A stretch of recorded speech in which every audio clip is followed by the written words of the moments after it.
స్టోరీలోకి వెళ్లే ముందు మా ఛానల్ని సబ్స్క్రైబ్ చేయండి. జగన్ తగ్గడం సరే, నాయకుల మాటేంటి?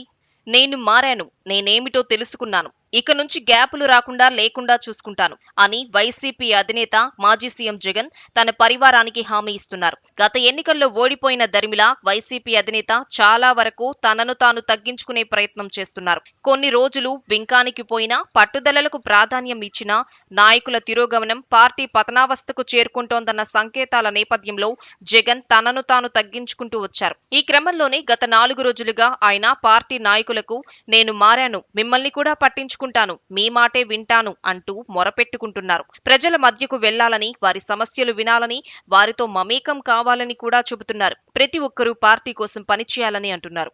వాస్తవానికి ఎన్నికలకు ముందు వరకు తనంతటి వాడు రాజకీయాల్లో ఉన్నాడంటే అది తానేనని చెప్పుకొచ్చారు జగన్.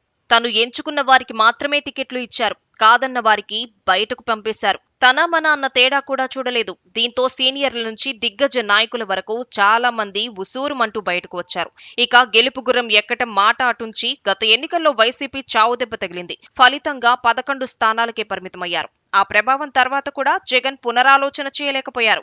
తనకు తానే కట్టుకున్న బంగారు పంజరంలో ఉండిపోయారు. అయితే కాలం చాలా బలమైంది. సీనియర్ల నుంచి అనేక మంది నాయకులు పార్టీని వదిలేస్తున్నారు. కడప జిల్లాలో కార్పొరేషన్ రేపో మాపో కుదోలయ్యే పరిస్థితి వచ్చేసింది. దీంతో తనను తాను తెలుసుకున్న జగన్ పార్టీ నాయకులను, కార్యకర్తలను తరచుగా బతిమిలాడే పరిస్థితి వచ్చింది. ఉండండి, ఇది మన పార్టీ అని తన నోటి వెంట అంటున్నారంటే మానసికంగా జగన్ చాలా దిగివచ్చినట్లే. అయితే ఇప్పటి వరకు పార్టీలో అవమానాలు ఎదుర్కొన్నారని చెబుతున్న కొందరు నాయకులు ఏ మేరకు దిగివస్తారనేది ప్రశ్న. వారు కలిసి జగన్తో అడుగులు వేస్తారా, లేక తమ దారి తాము చూసుకుంటారా అనేది చూడాలి.